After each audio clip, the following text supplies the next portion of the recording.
sobrang toxic na ng buhay, gusto ko lang magpahinga. Kaso pagbukas sa cellphone at scroll sa social media, na pagkunot ang noo, sabing ano na naman to.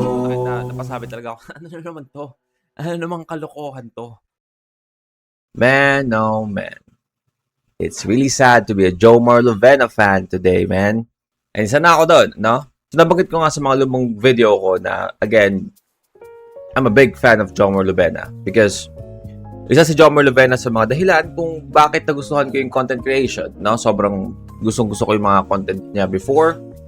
Maybe I'm not actively watching Jomar Lovena now, but, you know, I mean, nirespeto ko pa rin siya as a content creator. Isa siya sa mga nauna para sa akin. Jomar Lovena is now in a hot trending topic about cheating.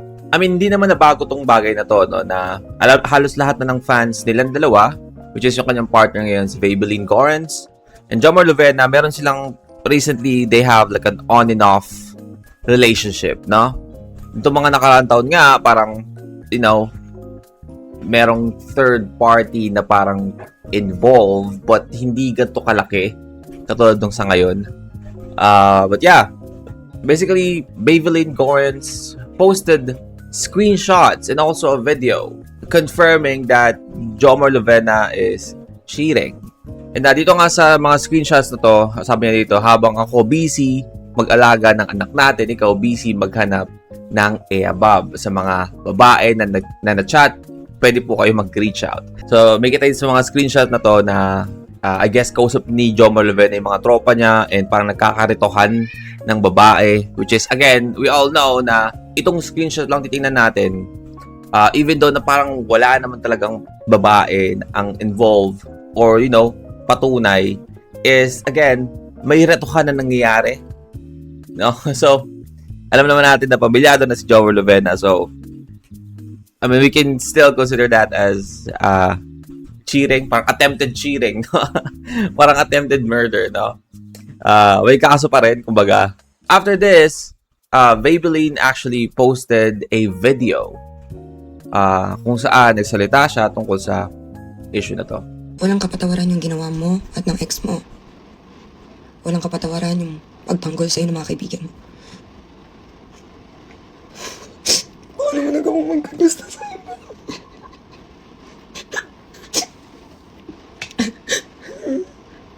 Ano mo nahayaan na naiparap sa akin yung mga kaibigan mo, mga magulang mo, anak mo, alam nilang lahat. Wala man lang isa nandaglag sa'yo. Sa mga naging babae mo, wala man lang lumapit sa akin. Ang alawang anak mo na to sa dalawang magkaibang babae. Sana inayos mo yung buhay mo. So, hindi na natin yung play yung buong video, no? Kung gusto nyo panoorin, pwede yung puntahan sa Facebook account ni Ms. Vabeline. But basically, yung mga sinasabi niya dito is, again, since before, meron ng hinala tungkol sa cheating, pero parang hindi niya masyado pinansin because, you know, naniniwala siya sa kung anong meron silang dalawa. But then again, mukhang napatunayan na yun ngayon. And aside from, sinasabi niya dito na merong multiple na babae ang involved pa daw ito ang isa sa mga ex niya, no, na I don't wanna assume, but I feel like nakita na natin itong babaeng to sa mga lumang videos ni Jomar Lovena before Vabeline Correns. And I think I have an idea kung sino itong babae na to. Pero again, hindi muna ako magkaano, no? Kasi wala pa naman tayong kasiguraduhan kung yun. Pero parang yun kasi yung pinupunto doon. But yeah, nakakatawa pa dito kasi sa comments nito, ang dami nagkasabi na, sino si Sash na ba yan? Si Sash na ba yan? Ganyan. Because again, if you guys remember, may era na kung saan si Jomar Lovena and Sash na is parang nagkaroon sila ng love team and gumagawa sila ng, you know, content. But, I mean, even though na hindi ako sobrang active na viewer na ni Jomar Lovena during that time, and kahit ngayon, I mean, ako alam ko na hindi naging sila. Hindi naging sila. It's just for the content. But, seems like daming mga tao na nagsasabi na, si Sash na ba yan? Which is, hindi naman. But then again, sinabi naman ni Vabeline na hindi. Even nga si Sash na parang dinamayan si Vabeline sa post na to. And also, sabi niya nga dito sa caption niya, director yan siya. Alam ko. At inaasahan kong gagamitin mo ang Diyos dahil alam mo ipopost kita kasi lagi ko nababanggit sa'yo na may nalalaglag na sa'yo. Kaya nung naipaghiwalay ka, lumapit ka kagad kay God. Hindi ka na nga nagsisimba 3 weeks na. Pagkatapos mo mabinyagan, wala na. Lahat po ng nalaman ko, may hints na po ako. Pero nung napanood ko mga scandals niya, makita ko messages niya, napakasakit. Ang daming babae. Higit sa lahat, first boyfriend ko siya. Hindi ko na sana ipopost ng video na to. Puro cut to. Lala ng mga iyak ko. Dahil sa mga ginawa mo sa aming mag-ina. Kung totoong nagrepent ka and may relationship ka kay God, bakit hindi mo inamin? Tinanong kita, sabi ko, aminin mo sa akin lahat ang sabi mo hindi mo magagawa kahit kailan. Sinungaling ka pa din.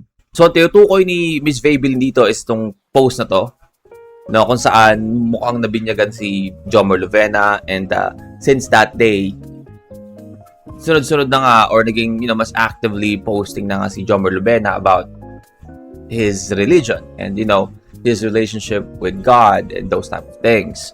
But mukhang nakahanda na si Miss Vaybelline sa mga pwedeng i-rebut or gawin ni Jomar Lovena. Dito mismo sa post niya sinabi niya na yun nga, director si Jomar Lovena and at the same time magaling umat si Jomar Lovena sa mga post niya at inaasahan na niya na gagamitin yung Diyos o gagamitin ni Jomar Lovena yung Diyos para para i-downplay tong i-water down tong situation na meron ngayon. Ang dating is, okay, sige, nagkamali ako, but nagsisisi na ako, naniniwala na ako sa Panginoon, ganito, So, parang, hindi pa man ginagawa ni Jomar Lovena, binablock niya na yung, chance ni Jomar Lovena para gawin yung ganong klase ng technique.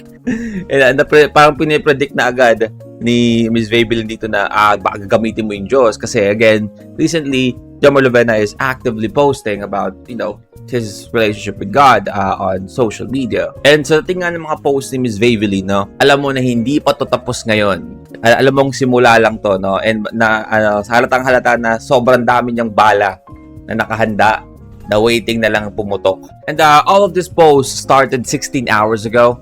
And actually, napanood ko na to lahat, nabasa ko na to lahat 16 hours ago na pinost ni Miss Vaybelline sa social media. And before I even made this video, I actually waited na baka mag-reply or mag-respond si Jomar Lovena about this because there's a part of me na naniniwala na maybe this is just for content or something like that. Again, I don't wanna offend and I don't wanna say na yung feeling ni Miss Vaybelline is hindi totoo, but again, they have this fun dynamic or they are like a content duo sa social media, So maybe this is just a prank or pahabol for April Fools. Sabi nga ng ibang mga comment dito. So there's a part of me na maybe this is not true. Because again, as you know, as I mentioned, Jomar Lovena is one of the content creator na I really look up to. Because again, isa sa mga content creator na magkaiba man kami ng klase ng content na nilalabas. But, isa sa mga nag-inspire sa akin or nagpakita na enjoyable gumawa ng content. But it seems like it's, totoo to. And 16 hours ago, still we don't have any respond from Jomar Lovena. But nabanggit ko nga, mukhang maraming bala si Miss Vaybelline. So, alam ko na hindi pa tapos to. So, we're gonna see what's gonna happen next, man. We're going to see. But, yeah. I feel like simula pa lang to ng apoy mo, ang kakalat pa. Kasi mukhang napakarami pang nakahanda, Miss Vaybelline. But that's our video for today, man. That's about it.